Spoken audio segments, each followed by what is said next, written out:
Should I just talk over the music altogether? Hello, I'm Arfa. I'm in the UK. You're going to milk the dance. Hello and welcome to Slow Pit Stop, the international Formula One podcast by fans for fans all around the world. My name's Arfa, and as always, I'm joined by my co-host Mohammed. Say hi, Mohammed. Hi, and for the first time ever, I am a Premier League fan. I am a fan of Leicester City. Let's go! Leicester. Let's see how Leicester City is doing. Oh, they've been relegated. Okay, back to my search on finding a new Premier League team. Why Leicester? What's happening? I just saw Leicester's name in social media a lot, and I didn't understand why. Fine. And I vaguely knew they were a Premier League team, so I was like, okay, perfect. That'll be my new Premier League side. And then when I actually They're a Googled team them, that has wild ups and downs and an accidental Premiership Championship win win? in like 2016. Like that came out of nowhere. I'm trying to think who they're the Formula One equivalent. You know what they are? They are like Sauber. If yeah. Sauber randomly won the championship one year and then just went back to being Sauber again, and everyone Yeah. would be like, "Wait, did that really happen?" Yeah, I just think it's funny. I think it's funny that in my head I was Yeah. like, oh, who are these people? Maybe I'll actually be, a fan of theirs. And then as soon as I Googled it, it was like, Leicester City officially relegated. And I was like, oh, wow, okay. So yeah, I missed the bus on that. But yeah, brother Mohammed has won the title with Liverpool. Yes, that I heard about, which is good. That's on me. Because earlier Yeah. this year, I was actually going to be a Liverpool fan. And then I decided to be a Manchester City fan because I was like, you know what? I'm sick of losing all the time in Formula One. I just want a team that wins everything. And you said whatever team you support will lose the title. And Man Yes. City, what are they, like third or Has fourth lost. now in the standings? Yeah. Yeah, exactly. And Liverpool, who I was going to be fans of, have won it. So thank you, Liverpool, or you're welcome, Liverpool fans. I did that. I don't know how you have this magic ability. Can I do something before we start today? I want to dedicate our episode to somebody. I'm not going to name them because I don't know if they want to be named, but they've done something that's like really touched my heart, and I just want to, him and his wife, they were saving up to do some stuff for their house, and that's like a thing for yourself, make your own house nice. And obviously, there's lots of things going on in the world right now and stuff. So what he did was he took all that money and he bought a Porsche instead. And I'm just so proud of him and so happy for what's about to happen next, because I don't know what's happening with his house, but I now have access to a Porsche. Is this you? Are you talking about yourself? No. But it's someone that I'm friends with, and when him and his wife were telling me the story, I think she wanted me to be like, "Oh, that's so irresponsible," blah blah blah. But my heart just went full the other way. I was so excited, and I was like, "No way! Yes, this is the best thing you've ever done." Listen, self-care. I don't think you gotta that's what take she care of wanted. yourself. Yeah, You have to take care of exactly. yourself. I love this. I love this story. I'm so proud of him that I'm just like, yeah, you know what? I'm just clapping for him. Woo! Speaking of self-care, shall we start with our new drive crate? Ooh, crate? is it already that crate. time of year? Yeah, it's already that time. Let's I've open this insulted up. that Drive Crate hasn't retweeted us yet. Can't be that many people posting their stuff online. Come on, guys. Tifosi. Ooh, that's us now. We are the Tifosi. That's us. The Italian word for fans or supporters, particularly those who are passionate and dedicated to a sports team. I've got this Ferrari sticker. I wonder if I should Great. continue. And they've sent us something. What is this? Is this an Jellies? traditional Italian sweets? Oh. It says, does it have ingredients? Peach puree, pineapple. Oh, so it's suitable for vegetarians. There's no gelatin in this. Is this actually like an Italian sweet? Because whenever people do that, whenever people are like, here's an American candy, it's always like Sour Patch Kids or something. Something that I guess is American. Like, we have it here, but is it like really American? It says here made in Milan.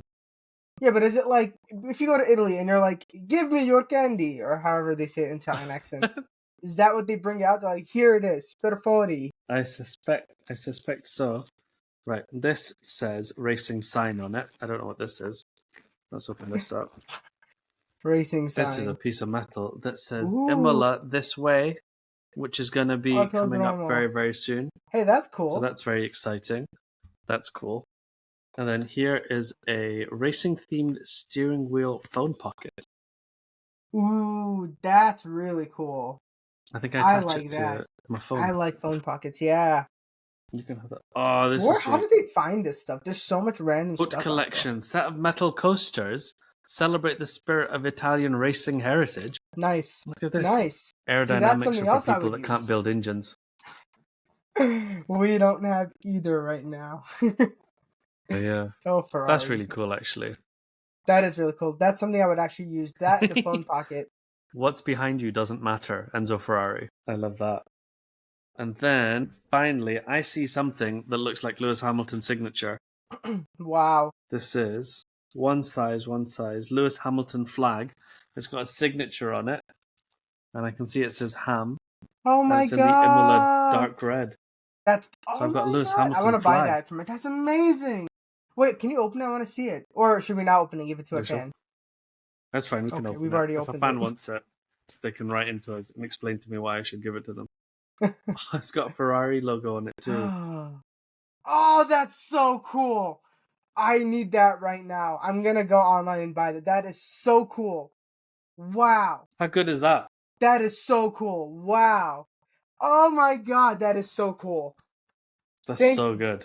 Incredible drive I'm crate. excited That to was put that up. amazing. That is so cool. I'm excited wow. to put that up. Heck yeah. Wow. No, that's very, very good. Shall we quickly get into what's going on in the world of Formula One at the minute? Yes. Oh, I can't remember. What is the next race is Imola, right? That's why all this drive crate stuff is Imola themed. Or is it But Miami? we've just no, it's Miami. Yes, it's Miami then Imola. That's why I got confused. Because I was expecting American stuff. Then Imola. Miami is a sprint race. Maybe good for Lewis. Who knows? Watch him win every Saudi, single we've just sprint this had. year. That would be so funny. I know, that'd be so good. Oscar has won the Saudi Grand Prix. We'll talk about Saudi in a moment. And in terms of the news, there's just lots of back and forth on Cadillac's joined The engine chat. Should we yeah. go to V10? Should we go to V12? Should we not do this? Should we upregulate the battery? Should we downregulate the battery? Should we turn the battery upside down, shake it, slap it a few times, see if it works better that way? I don't know. It's hard to know how much of this is just teams posturing because they're not doing well. How much is just random noise and nonsense. I just hope that the next set of rules leads to drivers being able to race to their best. Because I feel like the current regulations is not allowing that. Verstappen's not able to do his best. Lando Norris, for various reasons, is uncomfortable. Lewis is uncomfortable. Ricardo was uncomfortable. So many people are uncomfortable right now. You know what's weird is it didn't start this way. I remember in 2022 we actually had decent racing, but like with the last set of regulations, once we hit the point where the cars kind of caught up to each other, people had closer racing. Whereas I feel like here, as we've caught up to the last year of the regulation, we've not had that. We've had the opposite, and now people cannot race anymore. And it's like we've brought back dirty air and all those things that this era was supposed to get rid of. Get rid of, exactly. It's become a Saturday league. Every race has essentially been won from pole position, apart from Saudi. But that's because Oscar was so fast. He was in the lead on the first lap. Therefore, he controlled the race. Like if you look at race pace, the breakdown, Verstappen had faster race pace than Oscar. Now, how much was Oscar controlling the pace, blah, blah, blah, whatever. But I think everybody felt that if you're leading at the end of lap 1, you win the race. And it's like, but part of it is like, are the beginning races of the season just built that way? I mean, it's Australia, it's Jeddah, Imola. These are places you can't overtake historically. You just can't. And maybe that's part of it. I don't know about China. Japan, I felt like you could maybe in the past. I don't know. But that's why a lot of people have said, wait till Europe. Wait till we get to the races where you can actually overtake on. Like Silverstone, like. So Pirelli is in discussions right now about, okay, do we change something about pit stops? Do we... Oh, a surprise is coming. Give me 2 seconds. I'll be right back. You can even pause the recording if you want. Is it Gulab Jamun? All right, I'll pause for our listeners. And we're back. And I got a spicy chicken burger. You guys are so lucky. All the chicken there is halal. Like, it's so incredible. What was I talking about? Oh yeah, Pirelli's talking about, do we do things like increase, the pit lane speed limit is like 80 kilometers an hour. Do we increase it to 100? Because it means pit stops will be faster and it incentivizes people to take more pit stops. Do we have bigger gaps between the tires? People are doing all these weird artificial things. And essentially, they're trying to correct for the fundamental problem, which is these aerodynamics are crazy. They don't let cars near each other. They don't let cars overtake. And they don't let drivers drive comfortably on a Saturday, which is why we're seeing Lewis struggle and be upset. And I just blame this entire aero regulation. Yeah, I agree. I think make your tires fall apart or have different tire manufacturers enter the sport again. I was just thinking about like the era of Bridgestone and Michelin. And I don't know. I'm not sure that's a good idea. Mm-hmm.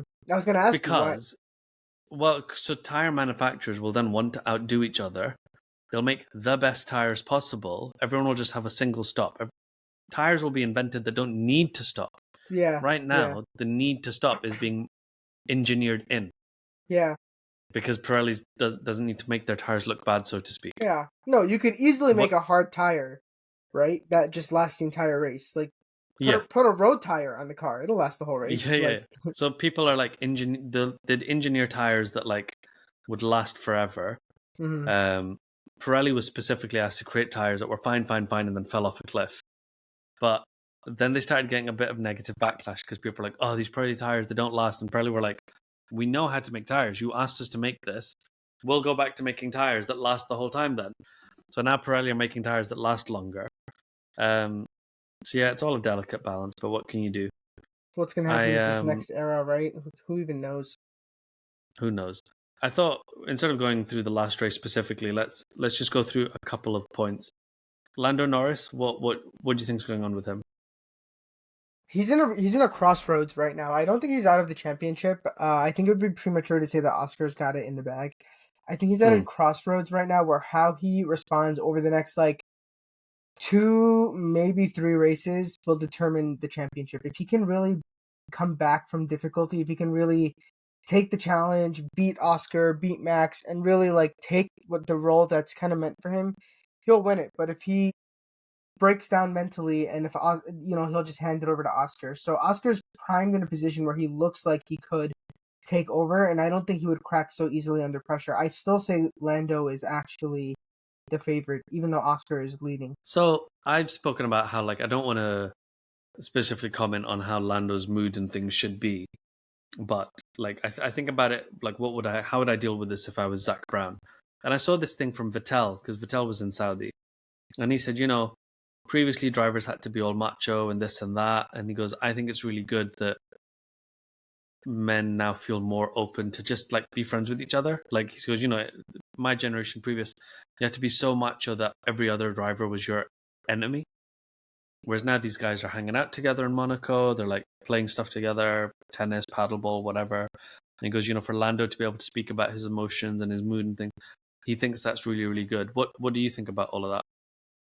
That's definitely going to be a part of it, but it's not because all the drivers kind of have that, right? Like it's. I think all the teams have adopted a very open and very supportive environment. Like Ferrari famously was not that, right, for a long time. But now you see Fred Vasseur saying things like that for Lewis.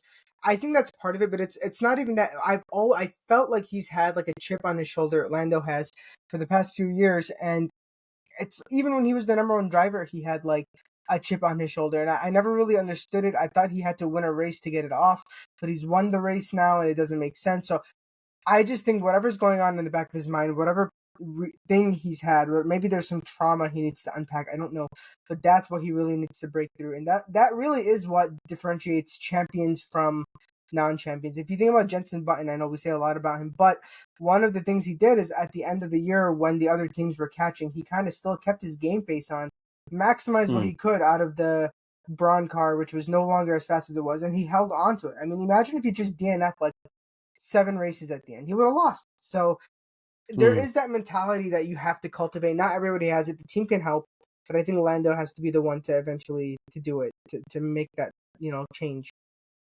In the last couple of weeks, we've heard a lot of stuff about Max Verstappen. He's upset with Red Bull. He's happy with Red Bull. He's leaving Red Bull. He's staying with Red Bull.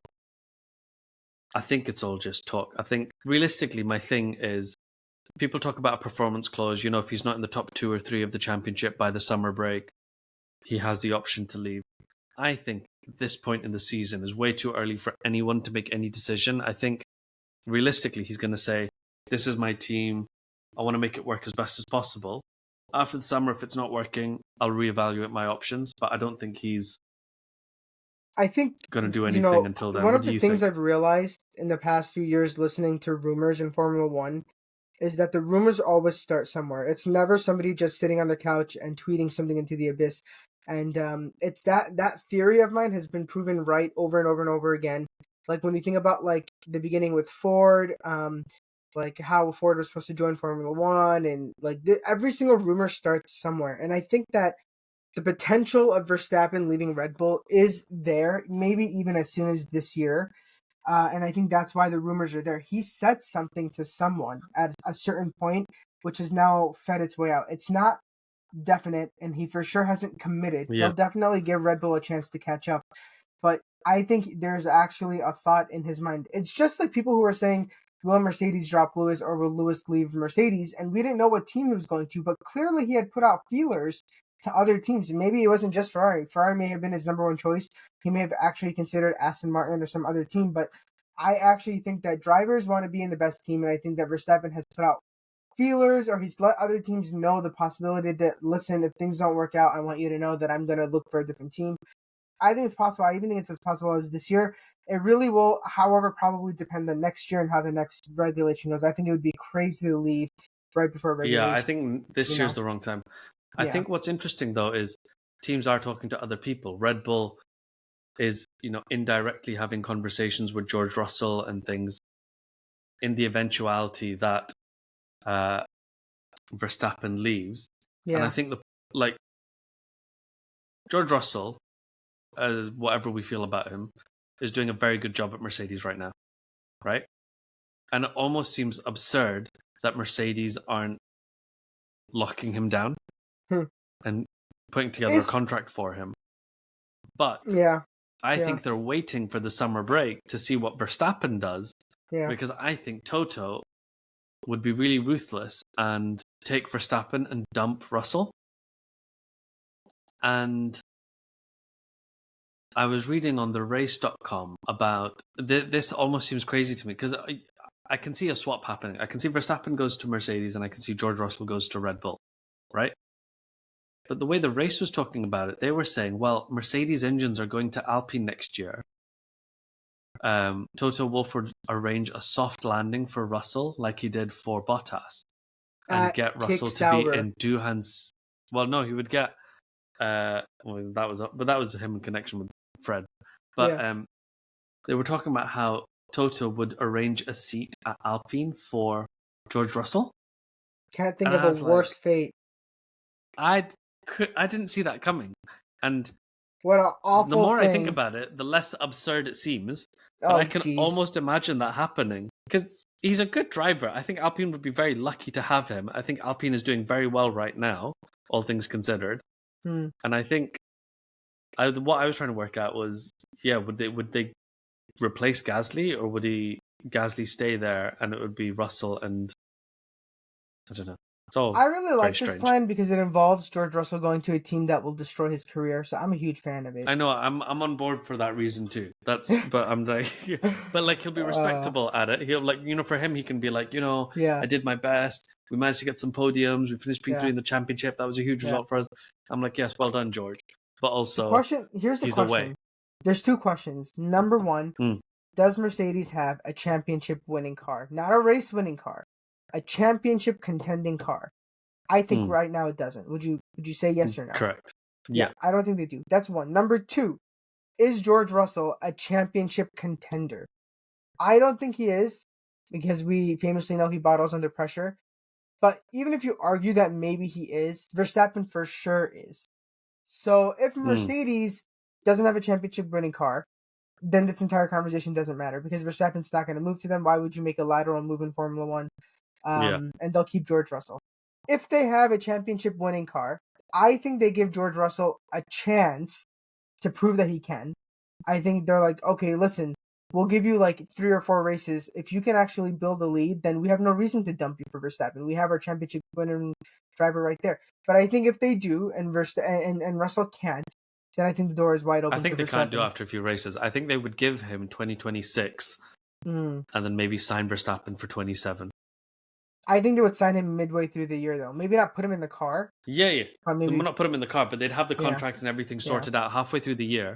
Yeah. They'd say, this is what's going to happen for next year.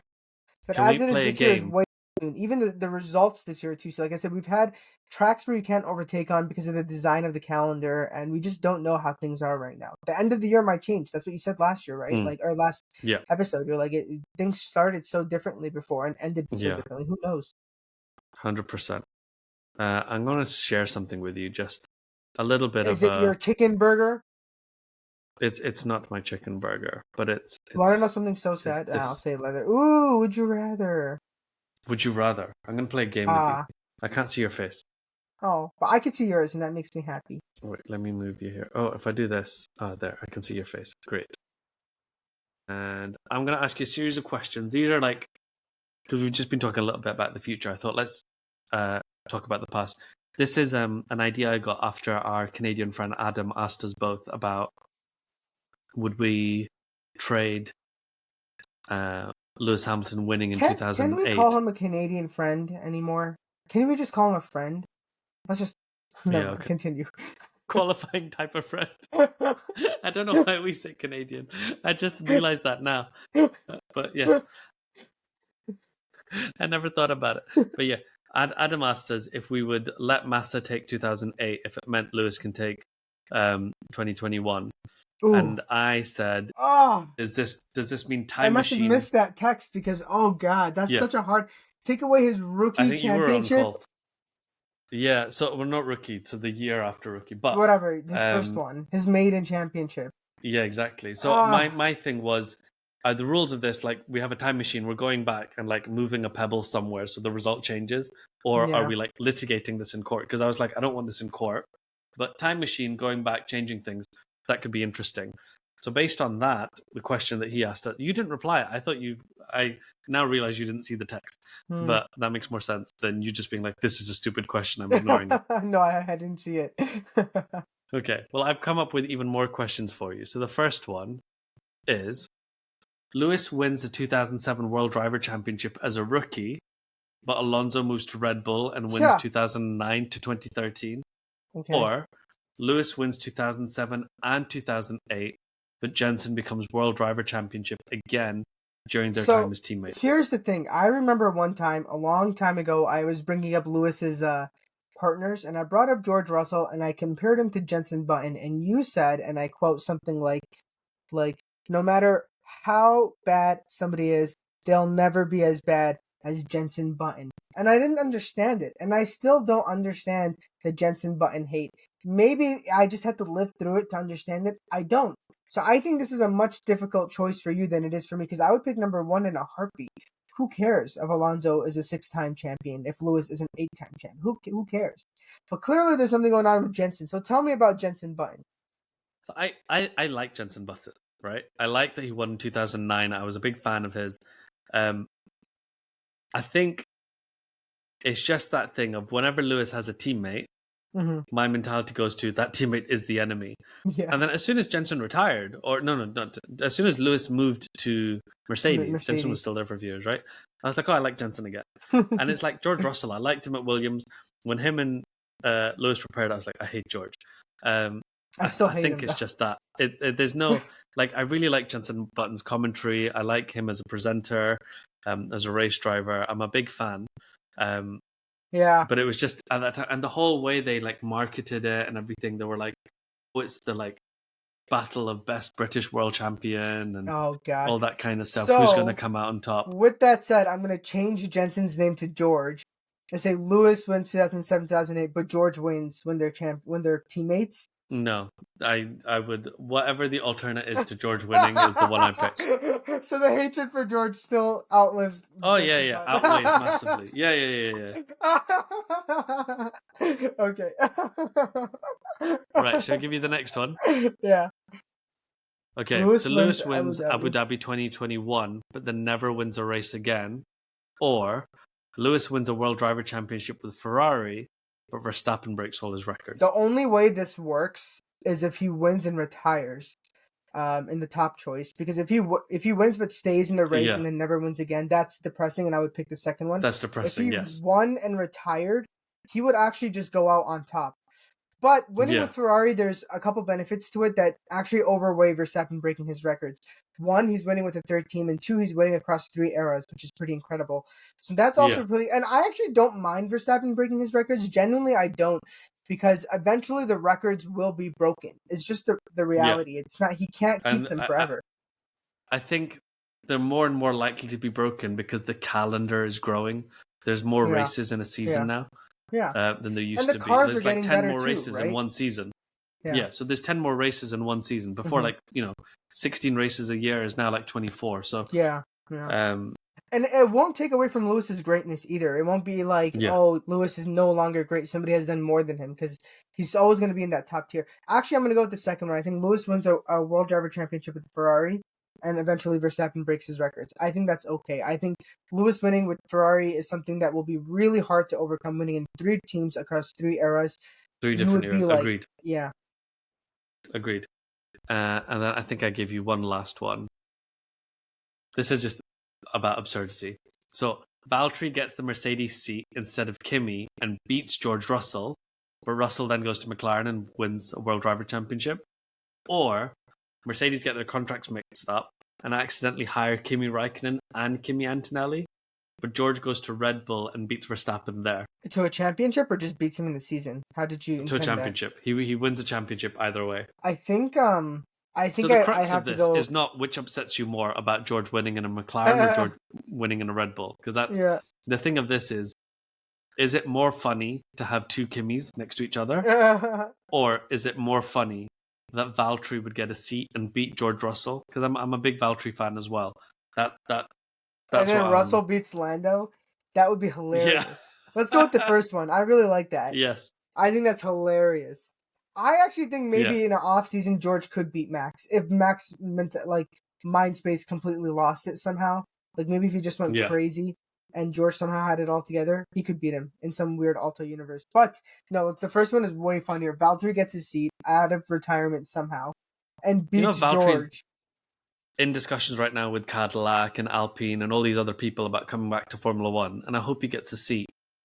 But there's a theory out there that if Russell moves to like Red Bull or something, and Verstappen goes to Aston for whatever reason, that Valtteri would come back into Mercedes on a single-year contract for 26, so that Mercedes could prove themselves across 2026 and try and woo Verstappen over for 27. God, so rumors, maybe it is some guy sitting on his couch typing these into the abyss, because where did that come from? Well, so it sounds insane. It does. But the race are pretty good. They're pretty accurate journalists. Ed Straw and Scott Mitchell-Malm and all these people. Yeah. So that's why I was so surprised, because you see this stuff on Twitter or Reddit or whatever. You're like, yeah, whatever. But to see it coming out of those journalists, I was like, hang on, what's going on? It would be, I think, a good thing for Mercedes to do for Valtteri. First of all, it'd be hilarious to give him another 1-year contract. But also, I think it would be the right way to bring him back to the sport. You're not just being brought in so you trundle around in P16, P15 or whatever for a couple of years and then lose your seat anyway, which is so depressing. Like, it's basically what they did to Daniel Ricciardo. So I think it would be a nicer way to bring Valtteri back. And yeah, I could see something like that happening. But I want to make something clear for our fans. Despite the apparel that I'm wearing, Mercedes cannot win another championship ever again. Ever. It can't happen. It would depress me so much I would stop watching Formula One. Yeah, I don't know how I feel about that. I think not. I'm not at never, ever, ever again, but not anytime soon. Yeah, not while Lewis is still driving. Yeah. I think my opinion on a lot of things Formula One will probably change after Lewis retires.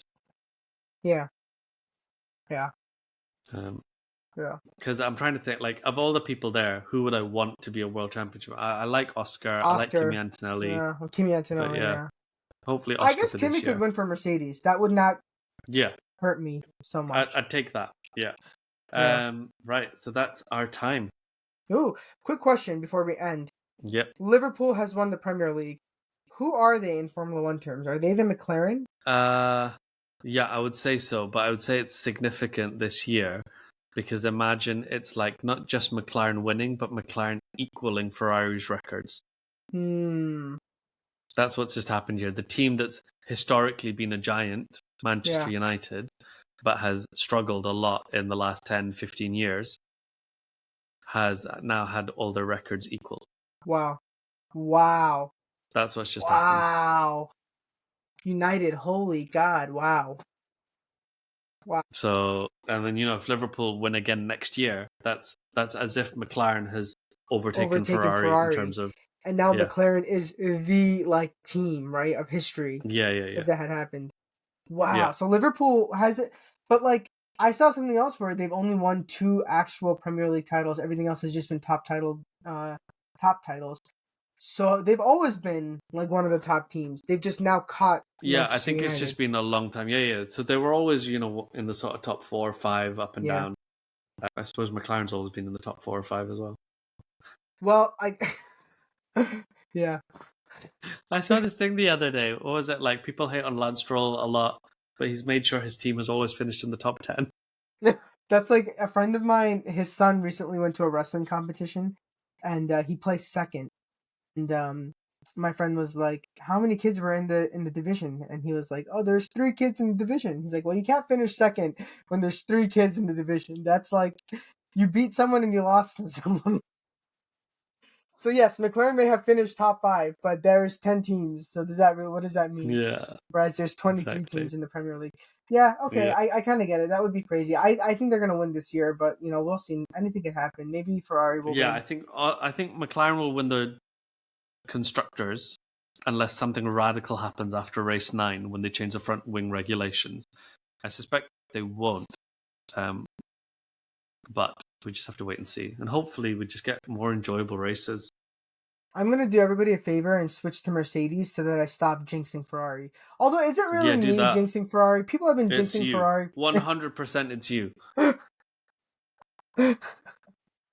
All right, you're literally wearing a Logan Sargent shirt right now. What's happened to his career? He's not even done the Latifi and De Vries thing of gone off to get an MBA. Where is he? He lost his endurance racing seat. How do you lose an endurance racing seat? I don't know. He's like, I'm just taking a break from racing. He's on a yacht somewhere in Miami, just enjoying life. But Logan. Crazy. I don't know how to pick him, but Should we say goodnight to everyone then? Thank you so much for joining us on this episode. Sorry it took so long to come out. We will be back after Miami. Welcome to Miami. Bye.